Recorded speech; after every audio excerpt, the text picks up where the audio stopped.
security company Zomato, and we are very proudly associated with banking industry in India since 2012. Since the inception of RTGS project in India, and all we provided was data integrity, non-repudiation, and confidentiality, so that people who are behind the lines of bankers and hacking into their network cannot get anything useful.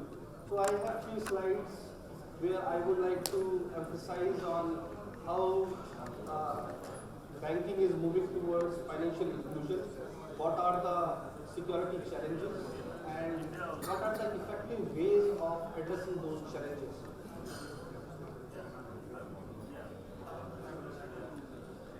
So when we talk about digitalization of banking industry, we see that there is a lot of stress on trust, whether the transaction is initiated by the right person or not, and then the receiving service provider, whether it is bank or whether it is any of the financial institution, they need to verify whether the entity which is requesting for that transaction is the right entity or not.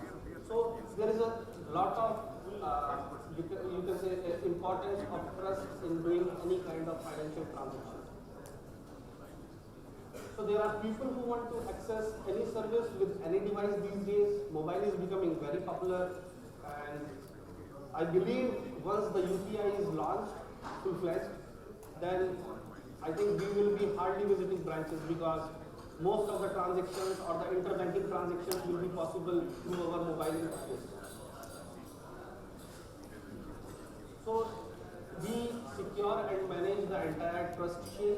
We ensure that the person who is initiating the transaction is the right entity, is the genuine person and authorized to initiate that transaction, and then the complete transaction throughout its life cycle, whether it is flowing in the wire, it is going through the mobile service providers, hitting the banking IT systems, it is secure, the data confidentiality and integrity is maintained. And the person who has initiated that transaction should not deny at any later point of time that he has not initiated it. That is non-recognition. Also, the service providers like banks, so they can launch their mobile services, they can do financial transactions, they can help enterprises run their softwares, provide government services, can protect their data while it is in transit. So if we are ensuring that the data assets are protected from its very beginning, from its very creation, then probably we can enable a lot of resources. If we talk about large projects like RTGS or check validation, it was a great intuition in the mind of bankers during that time, that how those financial transactions will be secure on the network. So there were technologies which were implemented, and those technologies were running, you can say, running beside the day-to-day banking operations, so that all that kind of large volume could be handled, and still the data confidentiality and integrity was ensured in the system. So with the advent of technology, it was made possible to process that kind of volume, that kind of, India is a very large country, and whatever project we run runs in huge volumes. So providing security to such a large volume of transactions was a great challenge, but technology evolved, adapted, and then it got merged with the banking day-to-day processes. And these days, I have not heard any single kind of fraud in the RTGS system which is running today, or we have not seen you can say any damage done to the integrity or confidentiality of the checks which we are submitting in the bank these days. So we basically help people enjoy their digital lives. People using their digital identities initiate transactions on different devices, on their mobiles, on their workstations, and they can enjoy doing banking, other financial activities by having a strong digital identity. And they are sure that their personal identifiable data or their personal digital identity is safe enough, nobody can compromise it, and they can enjoy doing financial transactions using it. With with the advent of technology, we have seen that more and more data is getting generated every day. So we are generating huge amount of data in our data centers. At different places, we are generating it in data centers, at the endpoints, in our offices, at the partner places, and we are facing more threats. So we are generating more, you can say, subject to financial subject, and so we are also getting more threats from the outside world. So there are identity thefts, frauds, BYOD, that is bring your own device, and people are doing lot of R&D by bringing their own devices, and social engineering.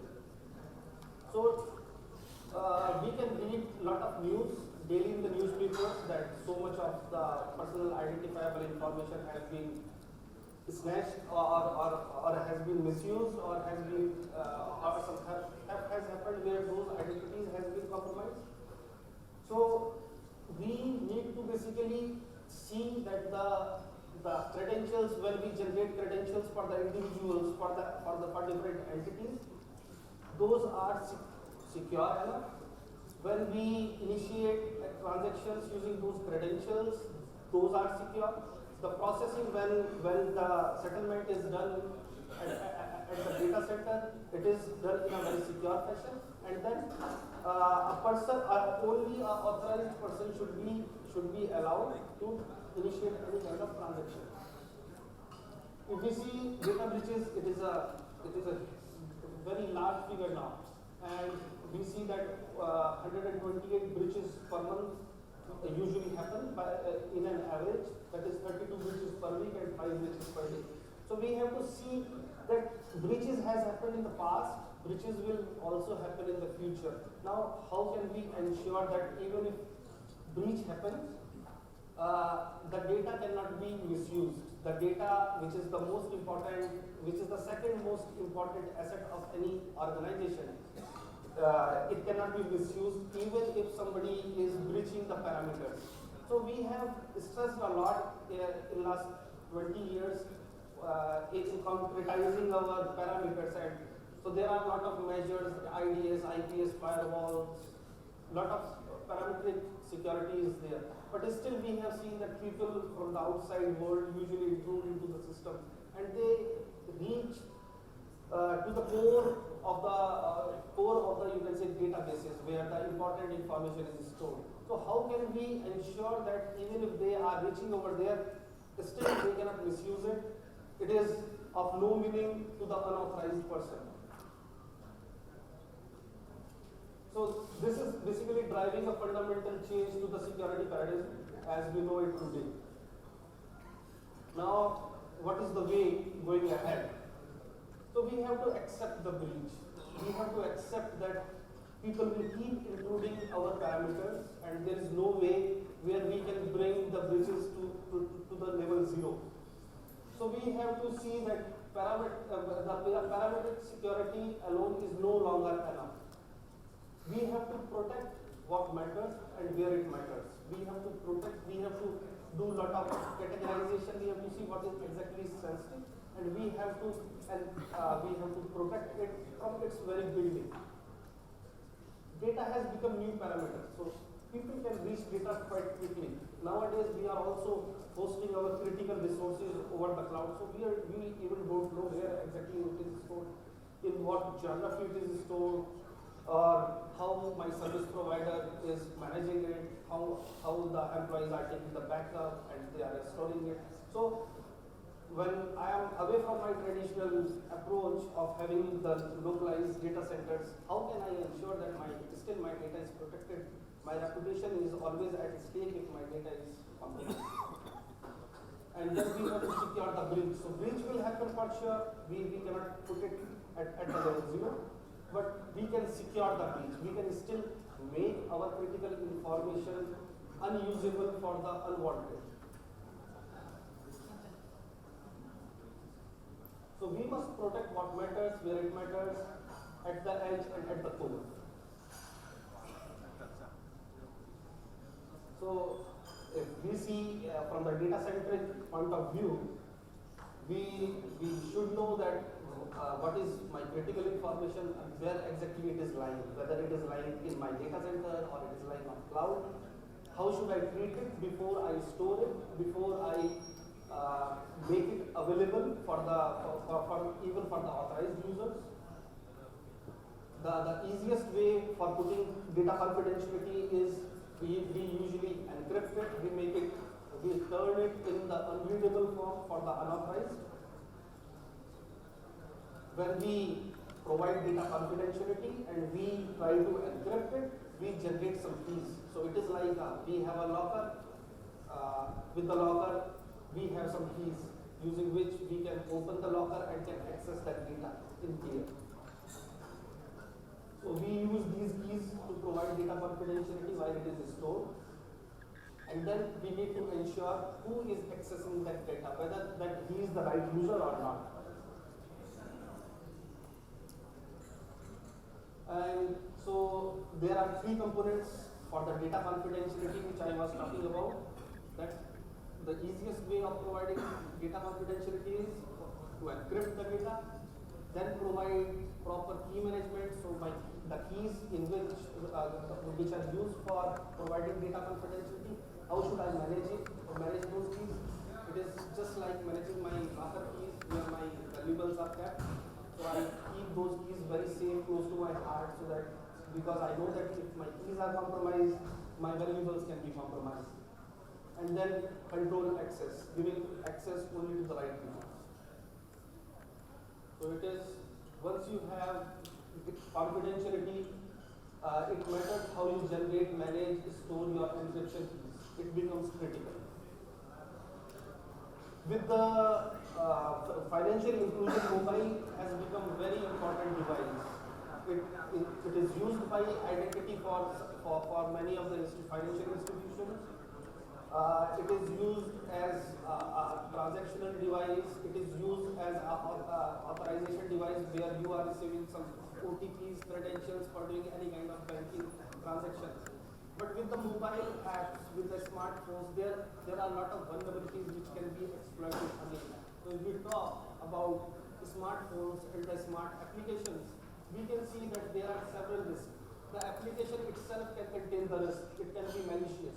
So it can, while you are doing the transaction, it can transmit your credentials plus your transactional information to some other place without you knowing about it.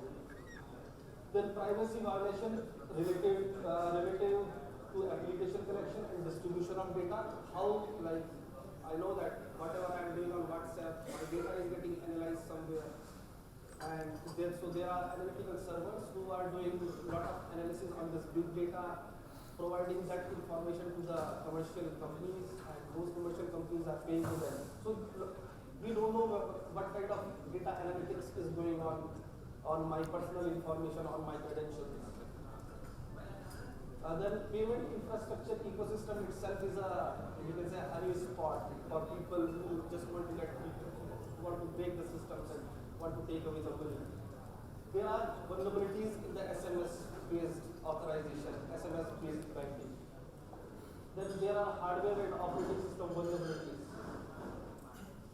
There are unauthorized applications which are there. So I was going through one of the government portal on which the mobile apps were published, and I was able to recognize few of the apps which were published by individuals who are not authorized to basically facilitate those kind of transactions. So people can go over there, can download those apps on their smartphones, and then they don't know how their transactions are routed, whether those are copied somewhere, their credentials are compromised.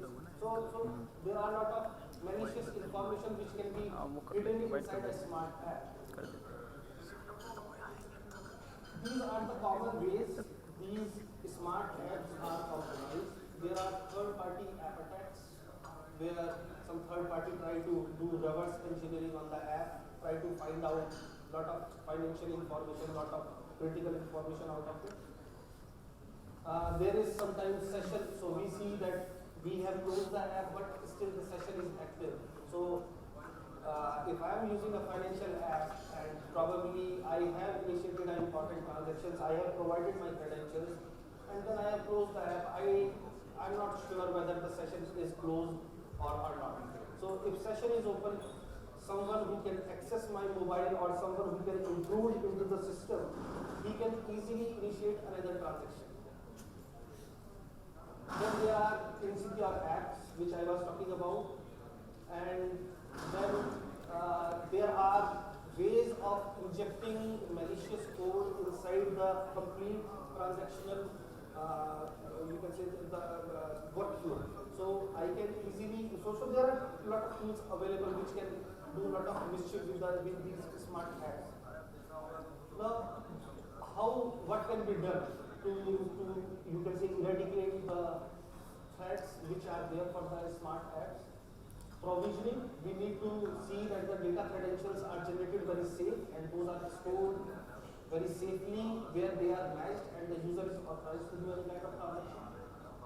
PIN protected user credentials, whatever user try to access is PIN protected.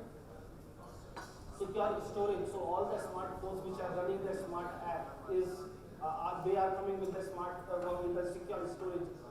Those apps should use secure storage where they can put the credentials, where they can process the transaction. Secure communication, SSL, TSL, VLC are not enough. There should be some way where end-to-end security is ensured. Device fingerprinting, so that if I have registered myself from a device, there should be some fingerprinting done by the server so that I am doing the transactions only from that mobile. Or any authorized person, if he is trying to do it, if he try to do that from some other machine, he is not able to do it. OTPs are a very strong way of providing authenticity. Dynamic signature and secure PIN pad. So these are very essential elements which should be there inside any smart app if we want those transactions to be secure, which are done through that app. And interestingly, very soon I think the unified payment interface will be launched, where a lot of features has been included, and it will change the complete scenario of mobile banking because multiple you will be able to interact with multiple banks using the single app. So that payment interface is going to change the banking, the way banking has been done in the past, or how we see the mobile banking, which is not considered to be very user friendly right these days. So UPI is going to change a lot of stuff, and mobile applications are going to become very popular because of this unified payment interface. Thank you very much. If you have any questions, I will be very happy to take.